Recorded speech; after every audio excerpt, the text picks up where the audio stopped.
Aujourd'hui, les questions de transition écologique, notamment les questions de dérèglement climatique, de phénomènes extrêmes qui s'intensifient, les questions d'épuisement des ressources viennent impacter fortement les entreprises.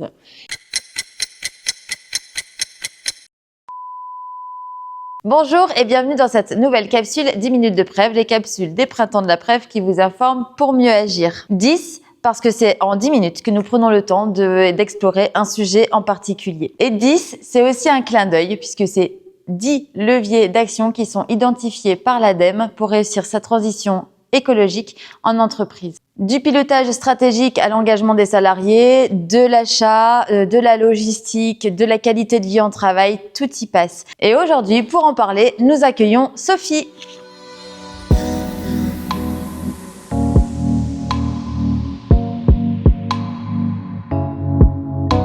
Bonjour Sophie. Bonjour Olivia. Merci d'avoir accepté notre invitation à ce 10 minutes de Prève. Merci pour l'invitation. Avant d'entrer dans le vif du sujet, est-ce que tu veux bien te présenter ? Donc, je suis chargée de mission à l'ARAC Hauts-de-France. Donc, l'ARAC, c'est l'Agence régionale sur l'amélioration des conditions de travail. Donc, on dépend de l'ANAC, l'Agence nationale sur l'amélioration des conditions de travail. Et comme notre nom l'indique, on accompagne les entreprises à améliorer leurs conditions de travail au quotidien en travers de différents sujets qui peuvent être la santé, les parcours, les compétences et également les transformations du travail. D'accord. Et donc, dans le cadre de la transformation du travail, on va retrouver la transition et donc la transition écologique ? Tout à fait. On œuvre beaucoup aujourd'hui sur les questions de transition qui viennent vraiment transformer le travail d'aujourd'hui et le travail de demain. Et dans ce cas des transitions, il y a de fortes transitions en cours qui sont la transition écologique, la transition numérique, les transitions démographiques. C'est autant de sujets qu'on porte au sein du réseau. Et alors justement, les entreprises aujourd'hui doivent faire face à ces enjeux environnementaux. Comment est-ce que ça se passe concrètement dans le travail, dans les entreprises ? Comment est-ce que qu'est-ce que tu t'aperçois toi aujourd'hui ? Alors, aujourd'hui, les questions de transition écologique, notamment les questions de dérèglement climatique, de phénomènes extrêmes qui s'intensifient, les questions d'épuisement des ressources viennent impacter fortement les entreprises. Et si on zoome sur l'impact, on va dire, sur la qualité de vie et les conditions de travail, notamment sur les salariés, on voit que les questions de transition écologique impactent déjà le contenu du travail, l'organisation du travail. On met en place des nouveaux process, des nouveaux modes de production où on va ajouter des actions qui viennent en tout cas transformer les organisations de travail. Ça vient impacter également les compétences en interne. On parle de plus en plus de métiers verts, Oui. mais également de métiers verdissants. Et c'est certainement là où il y a l'impact le plus fort. Oui. C'est-à-dire qu'on vient rajouter des briques de compétences environnementales aux métiers parfois déjà existants. Par exemple aux responsables logistiques, etc. Puis d'autres métiers apparaissent comme le responsable transition écologique. Ça impacte aussi la santé au travail. On voit bien que les risques environnementaux viennent se croiser aux risques professionnels et parfois les intensifier.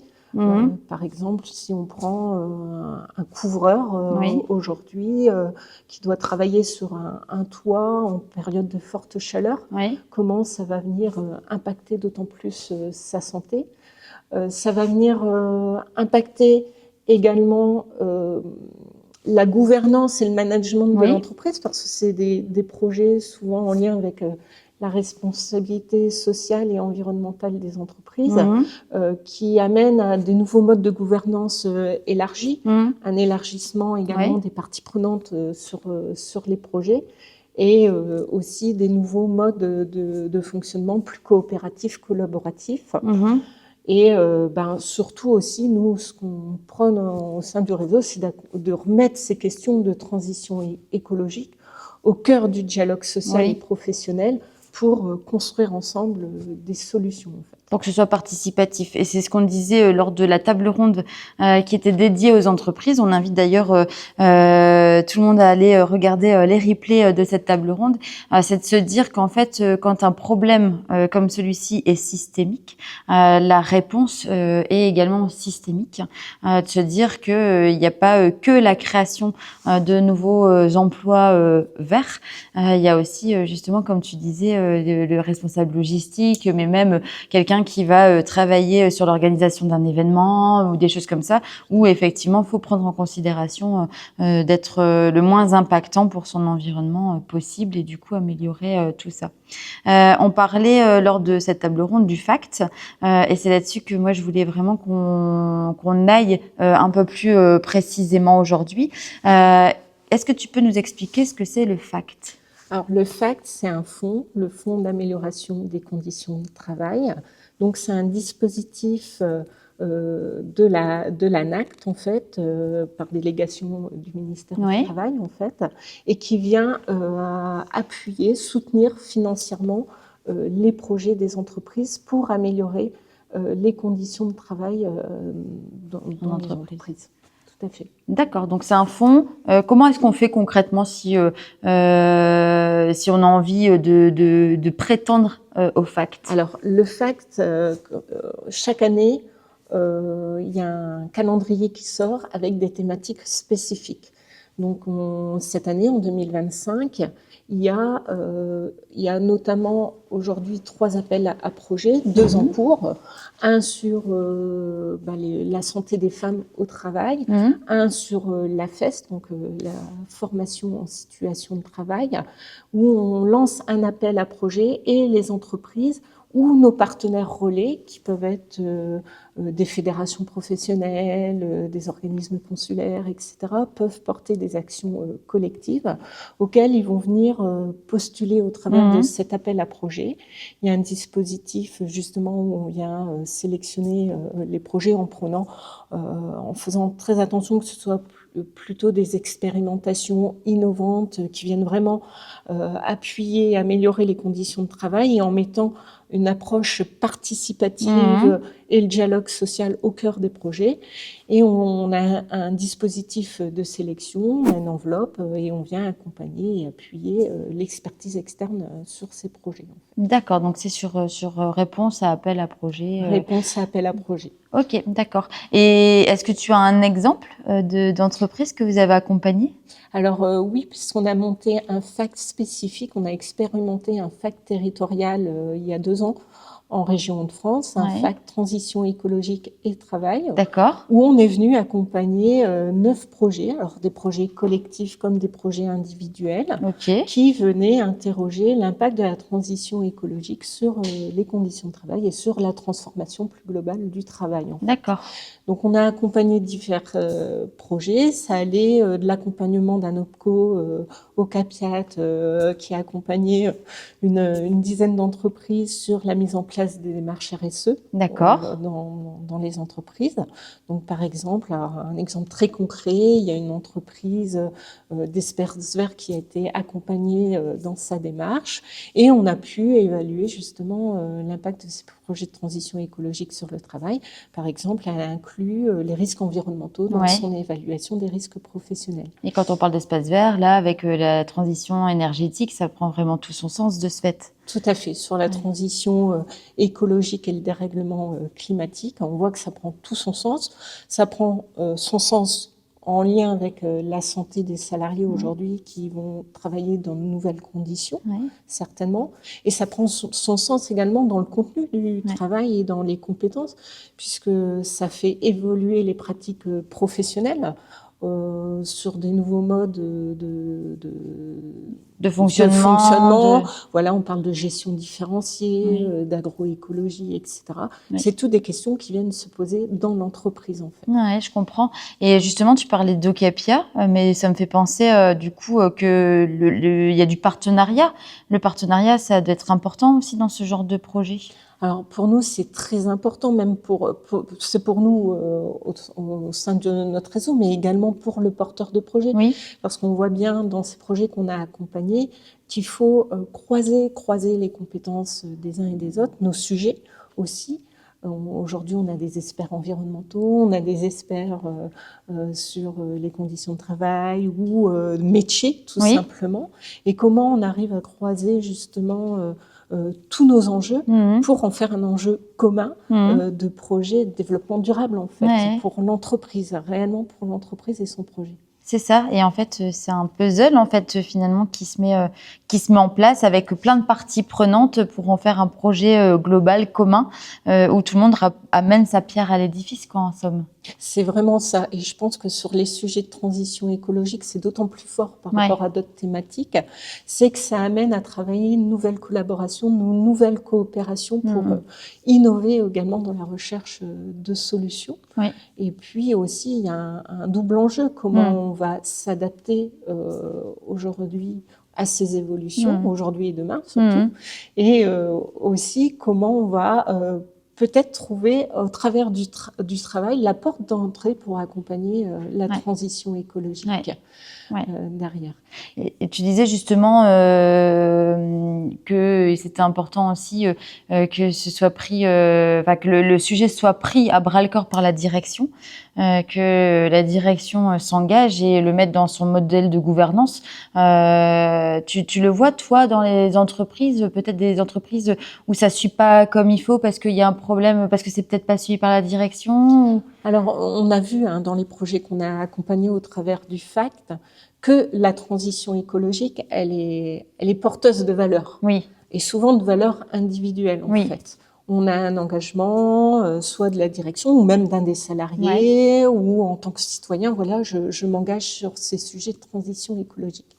Alors que dans l'entreprise, ce qu'on a besoin, c'est un engagement collectif, en fait, qui va être porté par l'ensemble des parties prenantes internes de l'entreprise, que ce soit par la direction, mais également par les salariés.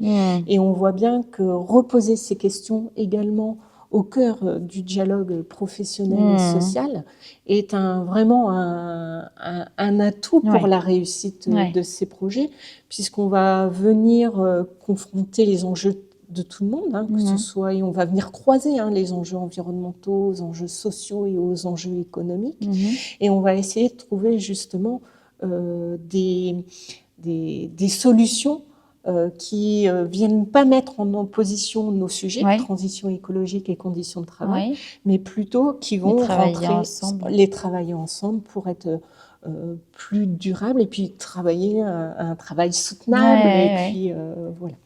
Tout ça demande une gestion de projet au cordeau, en mêlant toutes les parties prenantes, que ce soit participatif, collectif. Et ça, du coup, ça fédère aussi dans les entreprises, j'imagine, autour d'un sujet commun.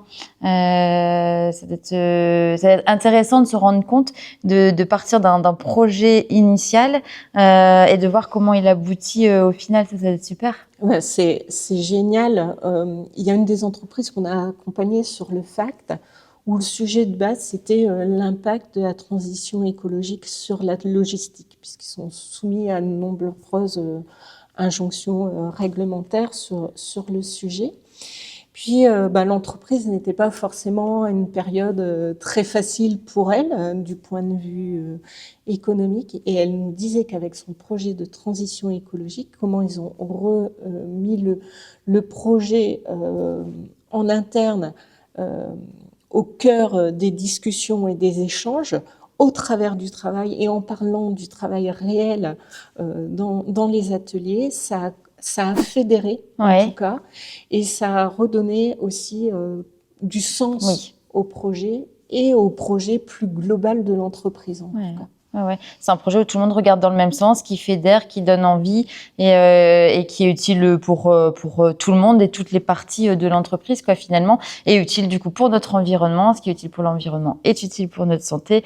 Et c'est un cercle vertueux qui s'installe. Une toute dernière question avant de terminer, puisque moi je trouve ça formidable, le FACT, etc. Mais si je rentre pas dans ce champ d'action, que je suis un dirigeant, mais que j'ai quand même envie d'agir, comment est-ce que je peux faire? Quelles sont les clés? Alors, du coup, pour l'ARET, en tout cas, il faut venir nous voir. Il y a différentes possibilités d'accompagner les projets des entreprises et leur transformation. on teste et on expérimente différentes méthodes.